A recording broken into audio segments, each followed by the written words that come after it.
Hey guys, VideoEdge with you back once again for some more Sandship content. For today's episode we're going to be showing you our best copper design. It's one of the few areas we haven't covered yet, and this strategy is going to produce all your copper items within your level 5 micro factory as usual. We're going to be going through step by step, so without further ado, let's get straight into our sandbox building and start building this.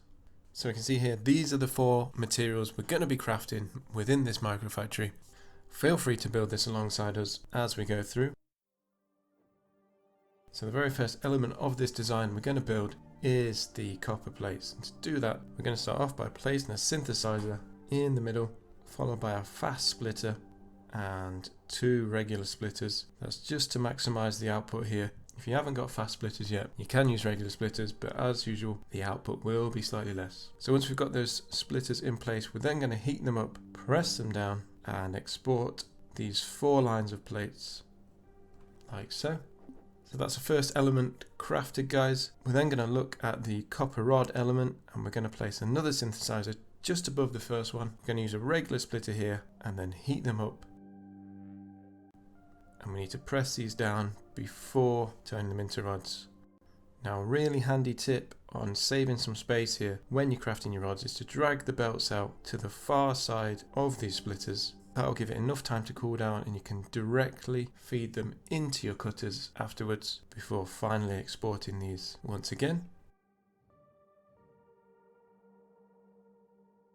Now look how compact that design is there in the top left corner, guys. We're saving a lot of space there, and just to show you it does work, I'm going to give it a whirl. You can see we're already producing 10 of both the plates and rods with this small section already completed.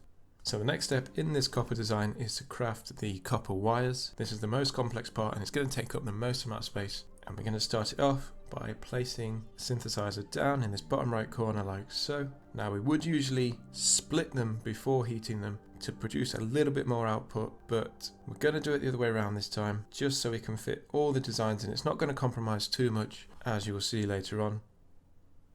Now once we've got all our cutters down, we're going to split them off on the top row to increase the output here before heating up all of these lines, putting our extruders down and exporting them into our transit. So we've got a nice production of copper wires there, but we're going to need more to hit that 10 plus per second mark.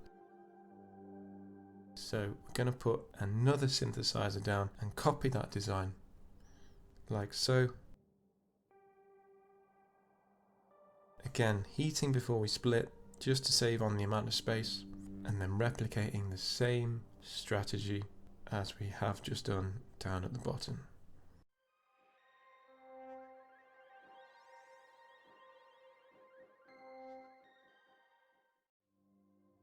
So now we've got 8 lines of wires being produced. We're just going to give this a quick check to see how we're getting on. And we can see we're up to 8.88 wires per second now. Now we've got a bit of space left to play with in the middle, so we're going to put another 2 lines of wires down just to get us over that 10 mark. So we're putting another synthesizer down right at the top here before splitting these off, heating them up and pressing them down. We're going to export these presses on the right hand side here to add to the press production, but with this other line we're going to take it round, cut it along the way and split this off into 2 lines here before heating up and exporting our wires.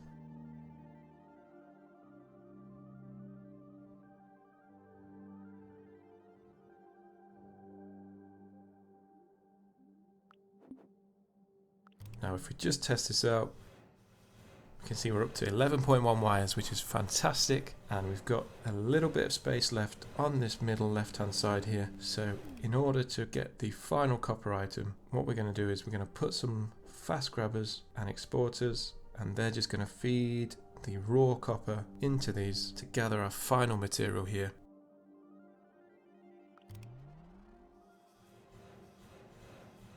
And we're producing 5 raw copper per second. Now these are all really good amounts of the copper items, and feel free to stop here if you like, but if you want to get a little bit more rod production, you can pinch a bit from this line here and place a cutter down and another exporter, and that'll just add to your rod production a little bit more if you need more rods, but it will compromise a little bit on your wires. So either or guys, your choice there. We're going to leave it like this because we tend to need more rods, but that's not to say you need to either. So that's it guys, this is the finalized factory design here. We're producing plentiful amounts of all copper items, and you're never going to be short of these items in the future.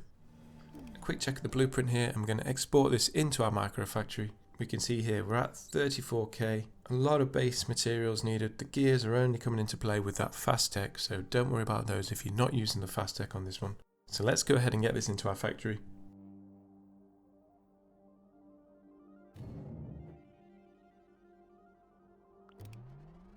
And we can see all these copper items filling up nicely into our transit, and this is going to be really helpful as we progress through the game and need a variety of items at our fingertips. So that's it for this one guys. If you enjoyed the design and it's helped you out, don't forget to leave a thumbs up. And if you're new to the channel, feel free to check out all our other Sandship videos. We produce more Sandship content every week, so keep an eye out for the future. Other than that, thanks for watching and we'll see you next time. Bye bye.